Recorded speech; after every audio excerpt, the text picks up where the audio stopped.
నమస్తే అన్న, అందరికీ నమస్కారం. రాజకీయ ప్రముఖులు విఐపీలు కాన్వాయ్ రోడ్డుపైన వెళ్లే సమయంలో భద్రతా కారణాల రీత్యా రోడ్డుపై వెళ్లే సమయంలో ట్రాఫిక్ను నిలిపివేయడం చాలామంది చూస్తూ ఉంటారు, ఆగిపోతూ ఉంటారు.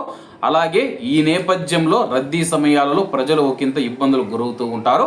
బెంగళూరులో ఇదే తరహా ఘటన చోటు చేసుకుంది. Karnataka governor convoy old airport road వైపు వెళ్తూ ఉండడంతో పోలీసులు ఆ మార్గంలో దాదాపు 30 నిమిషాల పాటు ట్రాఫిక్ను నిలిపివేశారు.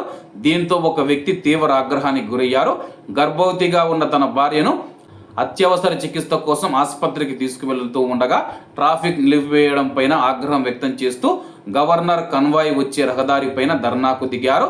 అండర్ పాస్ నిర్మాణ పనుల కారణంగా ఓల్డ్ ఎయిర్పోర్ట్ రోడ్డు మార్గం ఇప్పటికే రద్దీగా ఉంది. ఈ విధంగా గంటల తరబడి ట్రాఫిక్ను నిలిపివేస్తే సామాన్య ప్రజల పరిస్థితి ఏంటని చెప్పేసి ఆయన పోలీసులను ప్రశ్నించారు.